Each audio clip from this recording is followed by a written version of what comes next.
Hello विद्यार्थी मित्रों, आज आप जोईशुं धोरण 11 विषय है आज एसबी भाग नंबर 1 चैप्टर नंबर 4 वाणिज्य पत्रનું સ્વરૂપ।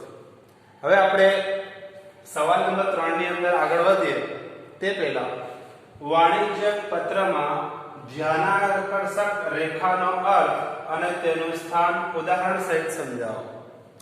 એટલે કે અહીં આપણે કીધું છે કે જ્યારે પણ આપણે પત્ર લખીએ છીએ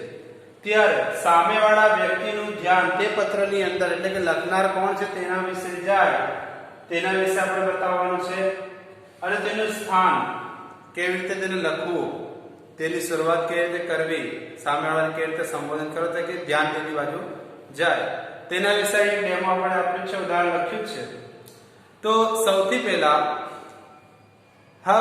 हम देखेंगे कि जब भी हम कोई खत लिखते हैं तो खत लिखने के बाद जिसको हमने खत लिखा है तो जो खत पढ़ने वाला है वो इंसान को कैसे पता चले कि किसने खत लिखा है। तो जिसने खत लिखा है उसके बारे में अगर उसको मालूमात करनी हो तो हमें इस तरीके से हमारा सरनामा यानी एड्रेस लिखना चाहिए, उसको अपनी तरफ खींचना चाहिए ताकि वो उसके बारे में जाने कि लिखने वाला कौन है। तो एक डेमो यहाँ पर भी मैंने लिखा है उदाहरण के रूप में, एग्जाम्पल के रूप में। अब हम आगे बढ़ते उससे पहले कि ध्यानाकर्षक रेखानो अर्थ, जैसे यहाँ पर लिखा है ध्यानाकर्षक रेखानो अर्थ, तो किसको कहते हैं? तो यहाँ पर देखो कि पत्र मेळवनार पक्षे जे व्यक्तिનું ધ્યાન પત્ર તરફ ખેંચવું હોય તેના માટે જે લીટી અથવા વાક્ય લખવામાં આવે છે તેને ધ્યાનાકર્ષક રેખા કહે છે। એટલે કે જ્યારે પણ આપણે લખનાર હોય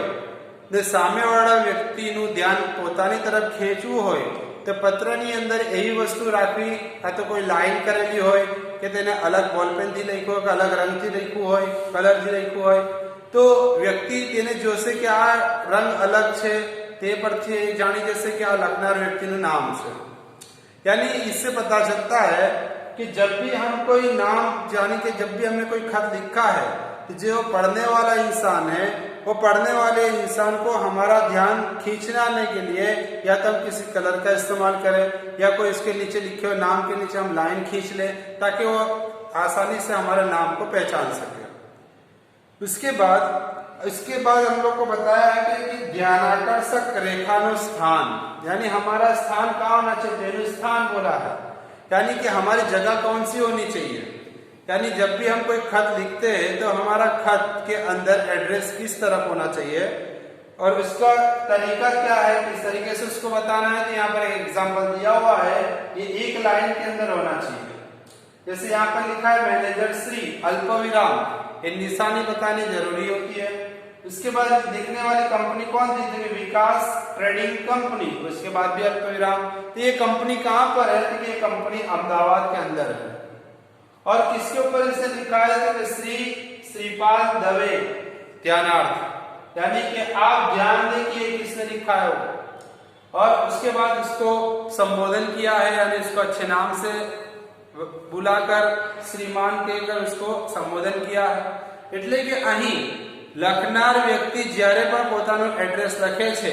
ત્યારે તેણે પોતાના એડ્રેસને એક જ લાઈન એટલે કે આગળની લાઈન સીધી રાખીને લખવાનું હોય છે, જેમ અહીંયા લખ્યું છે મેનેજર શ્રી, ત્યાર પછી અલ્પવિરામ એટલે કે નિશાની યોગ જરૂરી છે।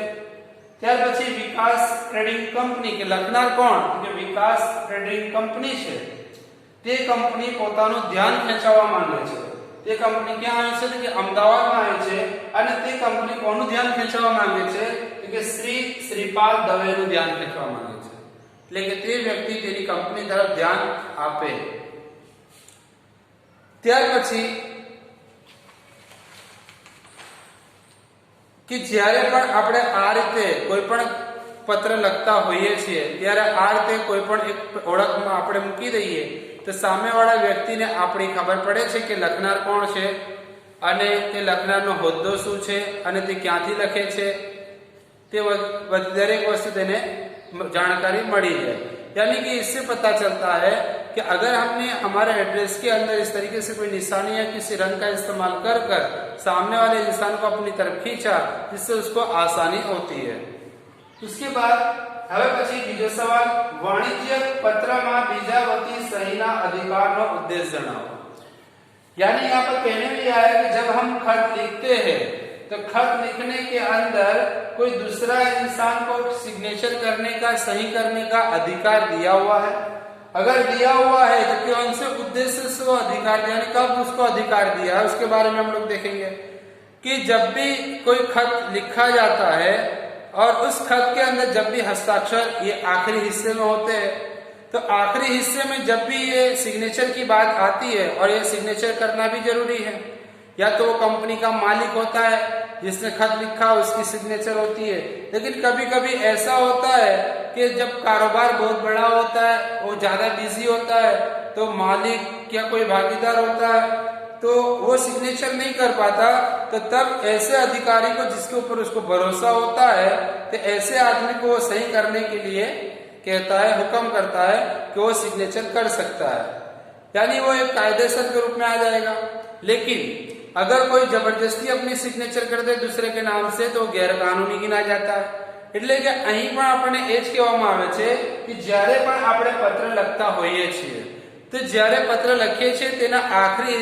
એટલે કે 7મા નંબરની અંદર આપણે પહેલા પણ કીધું હતું કે સિગ્નેચર કરવું જરૂરી છે,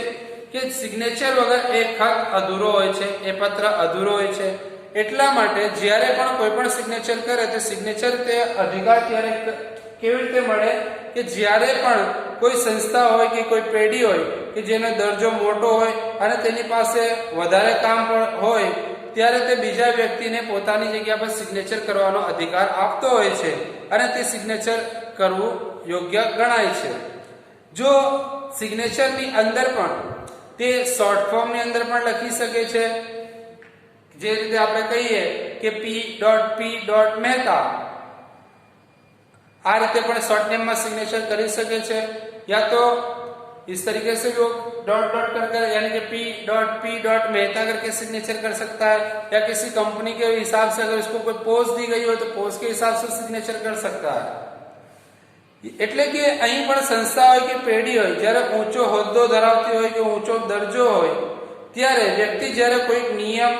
સમય માટે સંસ્થા કે પેઢીમાં ગેરહાજર રહેવાના હોય ત્યારે આ પ્રકારનો અધિકાર બીજા અધિકારીને આપવામાં આવતો હોય છે। એટલે કે જ્યારે પણ કોઈ સંસ્થા કે પેઢી જેનો હોદ્દો મોટો હોય, દરજ્જો મોટો હોય અને તે જ્યારે એબ્સન્ટ હોય છે ત્યારે તેની જગ્યા પર આપણે બીજા વ્યક્તિને સિગ્નેચર કરવા માટે अधिकार आपता होइए छे। यानी कि जब कोई संस्था हो या पेढ़ी हो, जब वो गैर मौजूदगी में किसी इंसान को भी वो सिग्नेचर करने के लिए जवाबदारी दे सकती है। इस तरीके के जब भी कोई संस्था या पेढ़ी पत्र व्यवहार करती है तो वो कार्य यानी कि वो काम जो होता है वो सफलतापूर्वक पार पाड़ी सकाय, એટલે यानी कि वो हासिल हो सकता नहीं सफलता के हिसाब से, कामयाबी के हिसाब से।